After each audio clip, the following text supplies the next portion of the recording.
Morning మ్యాగజైన్కి స్వాగతం. ప్రముఖ దినపత్రికలో వస్తున్న వార్తలు వెనకాల జరుగుతున్న పరిణామాలు చూద్దాం. ఈనాడు చూస్తే 4 ఏళ్లుగా మోత వెళ్ళిపోతూ వాత అంటూ తాజాగా 15% ఆస్తి పన్ను పెంపుతో కొత్త బిల్లులు సిద్ధం. 5 ఏళ్లలో జగన్ అదనంగా పిండుకున్న 995 కోట్లు, 2020-21లో మొత్తం పన్ను 1157 కోట్లు, 2024-25కి 2109 కోట్లు పెరిగినటువంటి వైను. నాడు ఇదేం పాలన్నారు, పౌరులపై పన్నుల భారం అంటే మొసల కన్నీరు కార్చారు. తాను గెలిపిస్తే చర్మం ఒలిచి చెప్పులు గుట్టిస్తానన్నారు. గెలిచాక ప్రజల చర్మాన్ని ఒలిపించి పన్నులు కట్టించుకుంటున్నారు. ఆస్తి పన్నులో మరీ బీభత్సం. 4 ఏళ్లుగా మోత మోగించి జగన్ దిగిపోయే సమయంలోనూ 5వ ఏడాదికి 15% పెంపుతో బిల్లులు సిద్ధం చేయించారంటూ ఓవరాల్గా రోజు ఒక విషవృక్షంతో నడిచేటటువంటిది. 5 ఏళ్లలో 995 కోట్ల రూపాయలు పన్ను అన్నటువంటిది. ఆస్తి పన్ను మరి చంద్రబాబు గారి టైంలో ఎంత పెంచారు అన్నటువంటిది కూడా లెక్క చెప్తే బాగానే ఉంటుంది. ఆస్తి పన్ను అన్నటువంటిది ఆస్తి మదింపు ఆధారంగా ప్రతి ఏడాది పెంచడం అన్నటువంటిది సహజ సిద్ధంగా చేసేటువంటిది. చంద్రబాబు గారి టైంలో ఏడాదికి ఒకసారి పెంచుతూ ఉండేవాళ్ళు. జగన్ వచ్చిన తర్వాత కూడా అదే చేసుకొస్తున్నారు. ఒకేసారి పెంచితే భారాలన్నటువంటి ఉద్దేశంతో ఆ సిస్టమ్ని వేసుకురావడం అన్నది ఎప్పటి నుంచో నడుస్తున్నది. దాన్ని ఇప్పుడు అత్యవసరంగా బీభత్సమైనటువంటి అంశం. ఖచ్చితంగా ప్రజలు చూస్తారు అది నిజమా కాదా. దాంట్లో నిజమే, అందులో నో డౌట్. కాబట్టి అది భారం అయితే కనుక ప్రజలు తిరస్కరిస్తారు. భారం కాకపోతే ప్రజలు రొటీన్గా ఫీల్ అవుతారు. ఎందుకంటే ధరల పెరుగుదల ఇవన్నీ తరహాలోనే పన్నుల పెరుగుదల ఉంది. బట్ ఆ స్థాయిలో ఆదాయం పెరుగుదల లేదన్నది మధ్యతరగతిలో ఉన్నటువంటి అసంతృప్తిని కాస్త రెచ్చగొట్టే ప్రయత్నం నడుస్తుంది. లేకపోతే అనూహ్యంగా 3కి బీజేపీ టిక్కెట్లు, 6 లోక్సభ స్థానాలకు అభ్యర్థుల ప్రకటన. మాజీ సీఎం కిరణ్ కుమార్ రెడ్డి పురంధేశ్వరికి టికెట్లు, సీఎం రమేష్ వరప్రసాద్, కొత్తపల్లి గీత, శ్రీనివాస్ వర్మలకు. రాష్ట్రంలో బీజేపీ పోటీ చేస్తున్న 6 లోక్సభ స్థానాలకు ఆదివారం అభ్యర్థులు ప్రకటించి జాబితాలో అనూహ్యంగా 3కి చోటు దక్కించుకోగా టికెట్ ఖాయమని భావించిన నరసాపురం ఎంపీ రఘురామకృష్ణరాజుకి నిరాశ ఎదురైంది. నరసాపురం నుంచి బీజేపీ రాష్ట్ర కార్యదర్శి శ్రీనివాస్ వర్మ, తిరుపతి నుంచి గూడూరు ఎమ్మెల్యే వరప్రసాద్, రాజంపేట నుంచి మాజీ ముఖ్యమంత్రి కిరణ్ కుమార్ రెడ్డి ఎవరు ఊహించిన విధంగా టికెట్లు దక్కించుకున్నారంటే మరి వీళ్ళు ఎందుకు ఊహించలేదో అర్థం కాలేదు. కిరణ్ కుమార్ రెడ్డి పేరు మొట్టమొదటి నుంచి వినబడుతోంది. అంటే వీళ్ళు కిరణ్ కుమార్ రెడ్డికి కూడా టికెట్ ఇవ్వకూడదని భావించినట్టున్నారు. అట్లాగే రఘురామకృష్ణరాజుకి టికెట్ వస్తుందని ఎవరు భావించారు? అనూహ్యం అంటే అది వీళ్ళు ఊహించింది రఘురామకృష్ణరాజు. ఇందులో ఓ జోక్ ఏంటంటే భూమి లీజుకి ఇచ్చిందేమో జగనం, ఈయన కూలి పని చేసిందేమో చంద్రబాబు దగ్గర, కూలి ఇవ్వాల్సిందేమో బీజేపీ అనమాట. వినేవాడు వెర్రోడైతే చెప్పేవాడే చంద్రబాబు మీడియా అన్నట్టు కోణంలో తయారైపోయింది. ఇంతకంటే వెర్రి వార్త ఇంకోటి ఏదన్నా ఉంటుందా? అనూహ్యం. పురంధేశ్వరి టికెట్ ఇవ్వడం అనూహ్యం అట. వరప్రసాద్ టికెట్ ఇవ్వడం అనూహ్యం ఖచ్చితంగా. కిరణ్ కుమార్ రెడ్డి టికెట్ ఎందుకు ఇవ్వడం అనూహ్యం ఎందుకు అవుతుంది? శ్రీనివాస్ వర్మకి టికెట్ ఇవ్వడం అనూహ్యం ఎందుకు అవుతుంది? వాళ్ళ పార్టీలో ఉన్నటువంటి వాడికి రఘురామకృష్ణరాజుని తీసుకునిస్తే అనూహ్యం తప్పించి. కాకపోతే ఏంటంటే వీళ్ళు ఊహించింది మొత్తం తెలుగుదేశం టీమే ఉంటారనుకున్నారు. కొంచెం అట్లాగా కాంగ్రెస్ టీము అన్నటువంటి వాళ్ళకి కూడా ఇవ్వడం అన్నది అంగీకరించలేకపోతున్నారు. లేకపోతే అనుమానాస్పదంగా సంధ్య ఆక్వా బస్సు 3 రోజులుగా కొత్త మూలపేట సెజ్ కాలనీలోనే, అందులో కీలక దస్త్రాలు. కాకినాడ జిల్లా కొత్తపల్లి మండలం కొత్త మూలపేట సెజ్ కాలనీలో గత 3 రోజులుగా సంజయ్ ఆక్వా ఎక్స్పోర్ట్స్ పరిశ్రమకు చెందిన బస్సు ఉండడం ఆదివారం కలకలం రేపింది.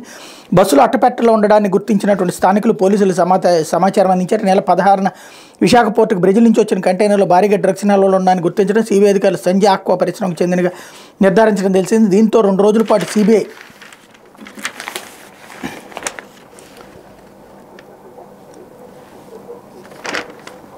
ఇక్కడ అధికారుల బృందం మూలపేటలో ఉన్న సంజయ్ ఆక్వా ఎక్స్పోర్ట్ పరిశ్రమలో విస్తృత సోదాలు నిర్వహించింది. ఈ క్రమంలో ఆ పరిశ్రమకు చెందిన బస్సు 3 రోజులుగా ఓ ప్రాంతాల్లో నిలిపి ఉండటం అనుమానాస్పదంగా మారింది. స్థానికుల సమాచారంతో కొత్తపల్లి పోలీసులు బస్సు తలుపులు తెరిచి అట్టపెట్టెలు పరిశీలించారు.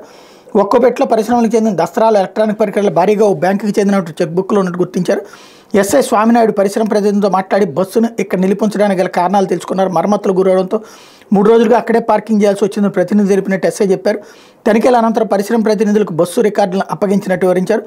పరిశ్రమకు చెందిన రికార్డులు, చెక్ బుక్లు బస్సులో ఉండటంపై అనుమానాలు వ్యక్తమవుతున్నాయి. సిబిఐ సోదాలు జరుగుతున్న సమయంలోనే ఈ రికార్డులు పరిశ్రమ నుంచి బయటకు వచ్చినట్టు సమాచారం. మరోవైపు సోదాలు జరిగితే రికార్డులు బయటికి పంపించాల్సిన అవసరం ఏముందనే ప్రశ్నలు తలెత్తున్నాయి. వీటిలో మాదక ద్రవ్యాలకు సంబంధించిన ఏమైనా ఆధారాలు ఉన్నాయనే కోణంలో కూడా పరిశీలిస్తున్నారు. విశాఖలో డ్రగ్స్ కంటైనర్ను సిబిఐ అధికారులు ఆధీనంలోకి తీసుకున్న తర్వాత మూలపేటలో ఉన్న పరిశ్రమలో తనిఖీలకు 2 రోజుల ముందు యాజమాన్య రహస్య సమావేశం నిర్వహించుకున్నట్టుగా స్థానికంగా చర్చ నడుస్తుంది. అంటే వాళ్ళకి ఖచ్చితంగా తెలుసు ఇదంతా. ఇప్పుడు అర్థమవుతుంది కదా. ఇంకోటి కూడా అర్థం. ఇక్కడ ప్రభుత్వం ఉద్యోగం చేయించాడు, విజయసాయిరెడ్డి చేయించాడు, ఈ దిక్కుమాలిన వార్తలు కొంచెం పక్కకి వెళ్ళి ఇప్పుడు మరి అది పోలీసులు అంటే ప్రభుత్వం తరపున ఉన్నటువంటి వాళ్ళే కదా, వాళ్లే కదా పట్టుకుంది, అదే కదా ఫోకస్ అయింది. కాబట్టి ఇప్పటికన్నా రాజకీయాలు పక్కన పెట్టి డ్రగ్స్ అనేది దాని వెనకాల ఈ సంజయ్ ఆక్వా యాజమాన్యానికి సంబంధం లేదనేటువంటిది అమాయకత్వం, దాని వెనకాల ఉన్నటువంటి తేలాల్సి ఉంది. లేకపోతే అరాచకాన్ని కప్పిపుచ్చుకునేందుకు ప్రభుత్వ కుయుక్తి, సుబ్బారావు కుటుంబం ఆత్మహత్యకు వ్యక్తిగత అంశాలే కారణమట, వారికి భూమి సంబంధిత సమస్య లేనేలేదన్న డీఎస్పీ షరీఫ్, క్రికెట్ బెట్టింగ్ చెడు అలవాట్ల వల్ల అప్పులు పాలయ్యారని వక్రభాష్యం, వారి సూసైడ్ నోట్ పక్కదారి పట్టించిన వైనం, నిస్సిగ్గుగా అధికార వైకాపాకు వత్తాసు, వైకాపా తంటకాగుతున్నాను తీవ్ర విమర్శలు ఎదుర్కొన్న కడప డీఎస్పీ షరీఫ్ మరోసారి ఆ పార్టీకి నిస్సిగ్గుగా వత్తాసు పలికారు.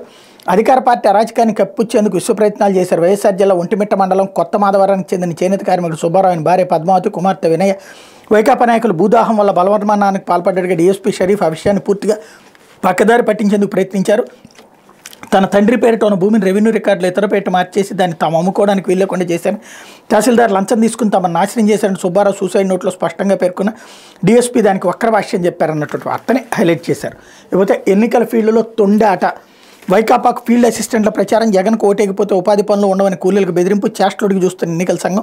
వైఎస్ఆర్ జిల్లా కమలాపురం వైకాపా అభ్యర్థి రవీంద్రనాథ్ రెడ్డి కుమార్తె రమ్యతారెడ్డితో కలిసి ఫీల్డ్ అసిస్టెంట్ శివారెడ్డి 3 రోజుల కిందట పెండ్లిమర్రి మండలం తొమ్మలూరు పంచాయతీలో ప్రచారం చేశారు.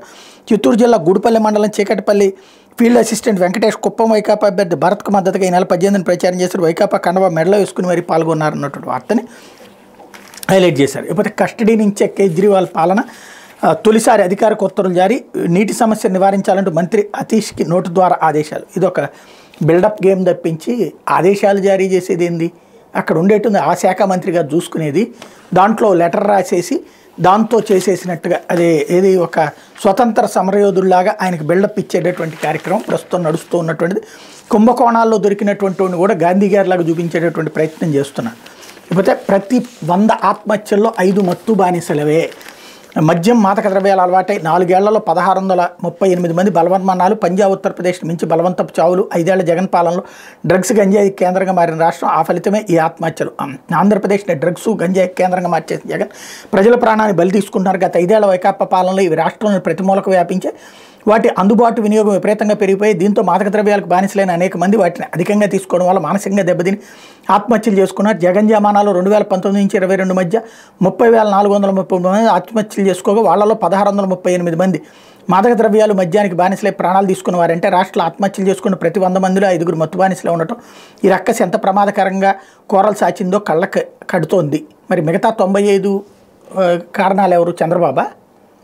ఇదొక విచిత్రం. మొత్తం మీద 1,500 మంది ఆత్మహత్య చేసుకున్నారు అన్నటువంటి. ఇక్కడ విశేషం ఏంటంటే లిక్కర్ షాపులు, బెల్ట్ షాపులు పెట్టిన చంద్రబాబు గొప్పోడయ్యాడు. మామూలు మద్యం దుకాణాల పక్కన పర్మిట్ రూములు పెట్టినోడు గొప్పోడయ్యాడు. అప్పట్లో గంజాయి కారణంగా గంజాయి అడ్డకోలుగా అమ్మకాలు జరుగుతున్నాయి అని చెప్పి ఒక ఎమ్మెల్యేనే కాల్చి చంపారు మావోయిస్టులు. అప్పుడు గంజాయి ఏమీ లేదు, ఇప్పుడు గంజాయి ఎక్కువ నడుస్తుంది అన్నటువంటి. గంజాయి అప్పుడు ఇప్పుడు ఎప్పుడు ఉంటుంది.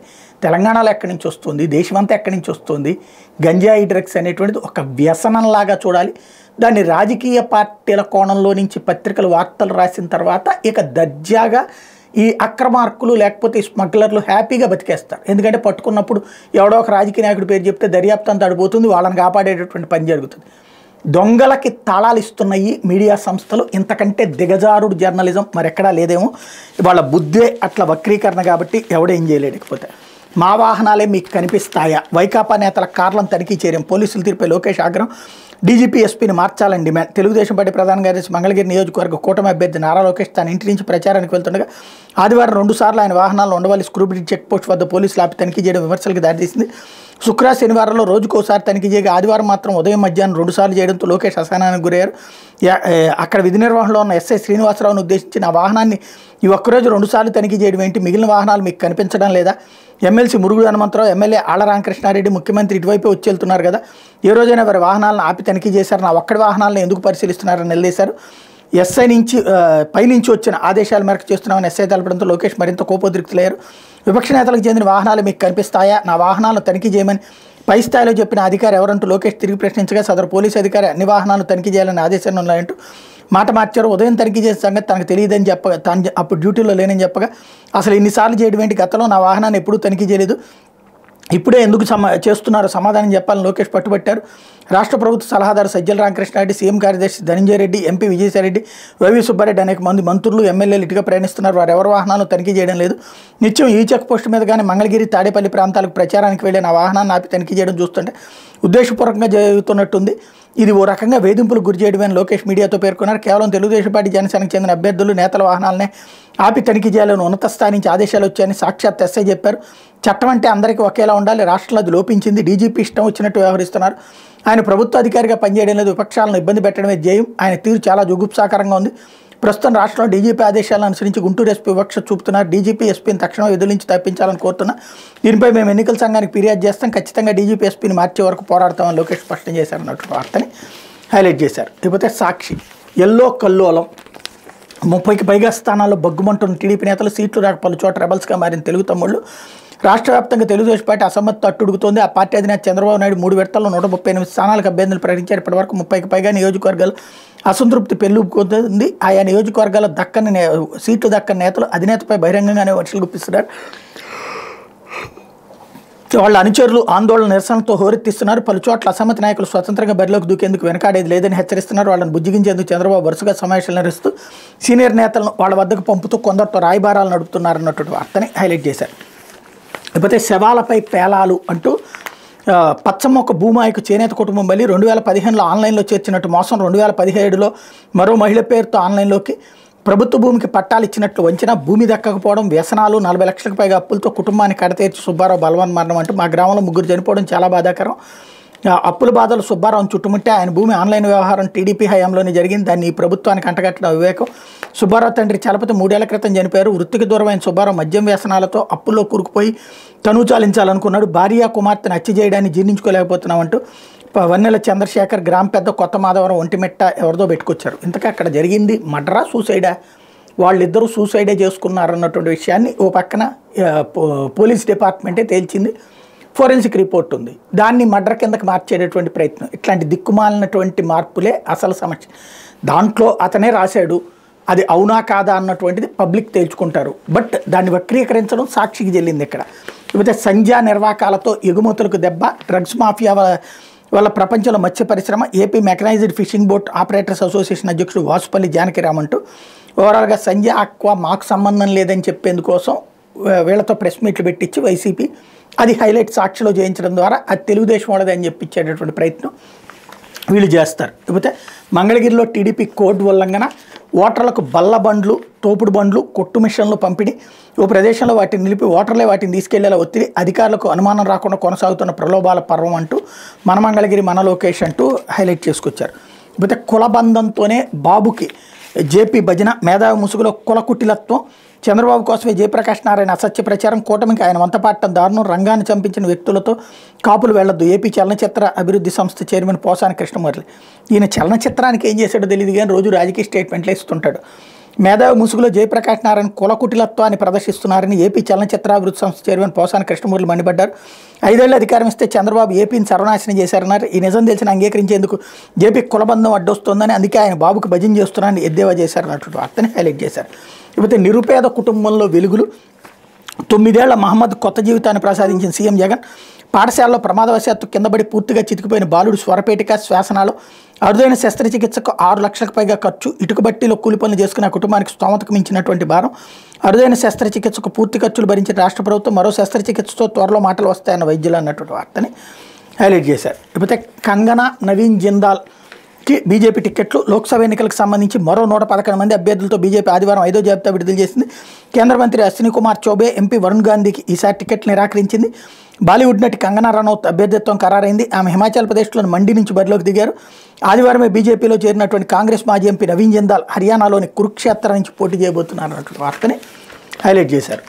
ఇకపోతే అరకు అందాలకు అమెరికా ఫిదా, తూర్పు కనుమల్లో పర్యటించినటువంటి అమెరికా రాయబారి విశాఖ తీరంలో 2 వారాల పాటు భారత్ అమెరికా సైనిక విన్యాసాలు, ఈ నెల 18 నుంచి కొనసాగుతున్న త్రివిధ దళాల విన్యాసాలు, తూర్పు కనుమల్లో అమెరికా రాయబారి ప్రతినిధులు ఎరిక్ గార్జెటీ తదితరులు ఆదివారం పర్యటించారు. విశాఖలోని కైలాసగిరి, ఆర్కే బీచ్తో పాటు అరకు పరిసరాలను పచ్చదనం ప్రకృతి ఒడిలో అక్కడి ప్రజల జీవన విధానం చూసి ముగ్ధులయ్యారన్నటువంటి వార్తని హైలైట్ చేశారు. ఇకపోతే ఎల్లో కల్లోలం అంటూ ఇక మొత్తం తెలుగుదేశం పార్టీ అంతా గందరగోళంగా ఉందని చూపించేటటువంటి ప్రయత్నం సాక్షి ద్వారా వైసీపీ చేస్తుంది. లేకపోతే ఆంధ్రజ్యోతి, అస్మదీయుడికి అదిరేటి ఆఫర్, కాకినాడ వైసీపీ అభ్యర్థి చలమలశెట్టి సునీల్ కుటుంబ కంపెనీకి భారీ భూసంతర్పణ, 5 ఏళ్లలో గ్రీన్ కోక్ 7,047 ఎకరాలు, అందులో 1985 ఎకరాలకు కోడ్కి ఒక్కరోజు ముందు జీవోలు, మిగతా కంపెనీలకు భూములు లీజుకు, గ్రీన్ కోక్ మాత్రం అమ్మేయడమే, టీడీపీ ప్రభుత్వం ఇచ్చిన భూమే ఇంకా వినియోగంలోకి రాని వైను, 6 ఏళ్ళు అవుతున్నా కాంక్రీట్ పనులు కాలేదు. అయినా వేల ఎకరాలు దోచిపెట్టిన సర్కార్. CM special secretary Duvvuri Krishna గతంలో గ్రీన్కోతో అనుబంధం, కంపెనీకి వెనుముకగా ఓ ఐఏఎస్ అంటూ ఓవరాల్గా భూ సంతర్పణ చేస్తున్నారు. నేను ఇండోసోల్ నేడు గ్రీన్కో గుట్టురట్టు అంటూ జగన్ సర్కార్ అస్మదీయ కంపెనీలకు అడ్డగోడుగా భూములు దోచిపెడుతోంది. సీఎం జగన్కి అత్యంత సన్నిహితుడు పులివెందుల వాసి విశ్వేశ్వరరెడ్డికి చెందిన ఇండోసోల్కి వేలాది ఎకరాలు దారాదత్తం చేయగా తాజాగా మరో భూభాగత్వం వెలుగులోకి వచ్చింది. ఇండోసోల్కు నామమాత్రపు ధరకు భూములు లీజుకి ఇస్తే గ్రీన్కో కంపెనీకి చౌకధరకే వేలాది ఎకరాలు అమ్మేసింది. గ్రీన్కోకు జగన్ సర్కార్ అతి తక్కువ ధరకు ఎందుకు అమ్ముతోందంటే ఈ కంపెనీ వైసీపీ నాయకుడు చలమలశెట్టి సునీల్ కుటుంబానికి చెందింది కావడమే. అంతేగాక మరో కారణం కూడా ఉంది. ప్రస్తుతం సీఎం జగన్ స్పెషల్ సెక్రటరీగా ఉన్న దువ్వూరి కృష్ణ 2019 మే ఆఖరు వరకు గ్రీన్కో కంపెనీలో ఉన్నత స్థాయిలో పనిచేశారు. జగన్ సీఎం కాగానే కృష్ణ నేరుగా గ్రీన్కో నుంచి సీఎం కార్యాలయానికి వచ్చారన్నటువంటి వార్తని హైలైట్ చేశారు. ఇకపోతే వైయా కవిత టార్గెట్ కేజ్రీ.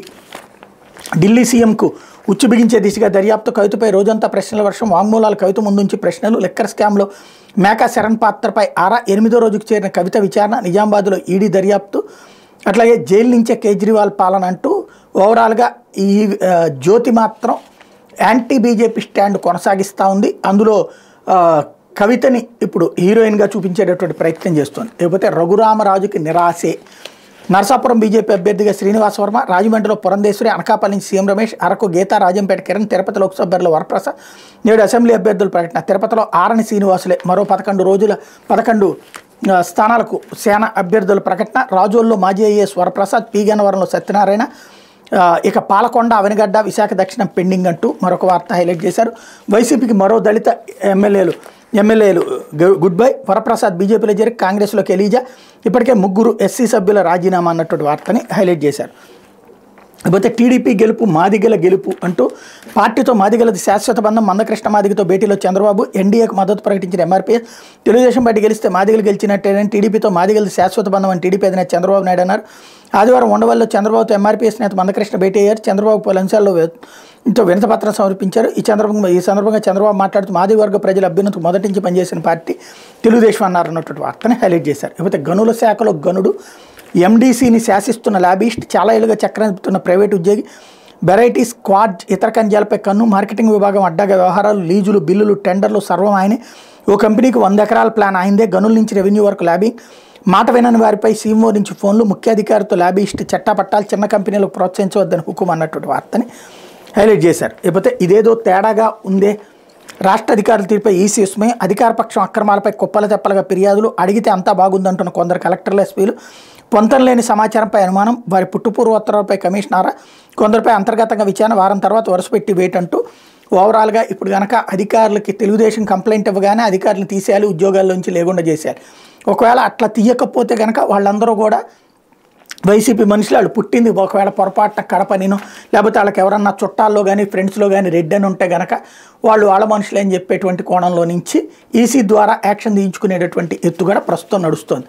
లేకపోతే చిత్తైన అదే ఎత్తు నాడు వివేక హత్య, ఇప్పుడు విశాఖ డ్రగ్స్ అంటూ ఎన్నికల ముందు ప్రత్యర్థులపైకి నెట్టే ప్రయత్నం.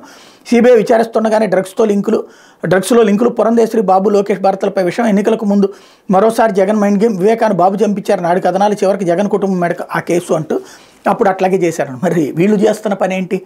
అప్పుడు వివేకానందరెడ్డి మీటర్ కేసు జగన్ మీదకు తొయ్యాలని చూశారు. అందుకని జగన్ వీళ్ళ మీదకు దోశాడు. చివరికి ఇప్పుడు డ్రగ్స్ అంతే జగన్ మీదకు తొయ్యాలని చూశారు. ఇప్పుడు జగన్ రివర్స్ గేమ్ ఆడడం బిగించేసేటప్పటికి మళ్ళీ ఫౌల్ అని వీళ్ళే అరుస్తారు. మర్డర్లని, నేరాలని ఎదుటోళ్ళ మీదకి తొయ్యాలని చూస్తూ పర్లేదులే మేమే నేరస్తులు అని చెప్పుకుంటారు. ఏంటి ఎవడన్నా ఎదురుకేస్తున్నారు. ఏగానర్రని మళ్ళీ ఇప్పుడు డిఫెన్స్ గేమ్ ఎందుకు ఆడటం? ఇక్కడ వీళ్ళు రాసుకొచ్చింది ఏంటి? ఈనాడు జ్యోతి 2 రోజుల నుంచి జగనే చేయించాడని. ఇప్పుడు అసలు విషయాలు వాళ్ళు చౌదరి అని తేలటం ప్లస్ వాళ్ళ కుటుంబాలకి సాన్నిహిత్యం ఉందని తెలియడంతో దాంట్లో మళ్ళీ అబ్బాయి అదంతా తూర్చేది డ్రగ్స్ కేసు సిబిఐ చూస్తుంది కదా అని చెప్పి ఇట్లాంటిదే ప్రతి వార్తలోనూ దొంగ వార్తలు, దొంగ విషయాలతోనే కథ నడుస్తూ ఉంది. ఇక అదే కోణంలో నడిపిస్తున్నారు. లేకపోతే ఆమంచి విద్యుత్ బకాయిలు 4 కోట్లు. బాపట్ల జిల్లా చీరాల మాజీ ఎమ్మెల్యే వైసీపీ నేత ఆమంచి కృష్ణమోహన్ ఆయన బంధువులు చెల్లించాల్సిన విద్యుత్ బకాయిలు 4 కోట్ల పైచీలకు పెరిగిపోయాయి. ఆమంచికి చెందిన crystal sea foods limited current బకాయి 3,67,63,562 రూపాయలు ఉంది. ఆయన బంధువుల పేరున ఉన్న crystal aqua marine hatcheries limited తాలూకా 2,14,768 బిల్లు బకాయిలు ఉంది. ఇది అసలు విషయం. ఇక్కడ అసలు సంగతి చూడండి.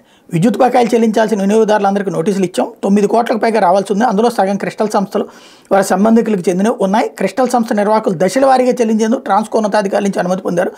అందుకు సంబంధించిన కిస్తీలు కడుతున్నారు. బకాయిలన్నీ పూర్తి స్థాయిలో వసూలు చేస్తాం. కిస్తీలు కడుతున్నారు అన్నది పక్కన పెట్టేసి అది మంచి ప్రస్తుతం ఆయన వైసీపీలో ఉన్నాడు కాబట్టి నెగిటివ్ వార్త అన్నటువంటిది రాసుకొచ్చారు. ఇది ఓవరాల్గా దినపత్రికలో వచ్చినటువంటి వార్తలు వెనకాల జరుగుతున్న పరిణామాలు.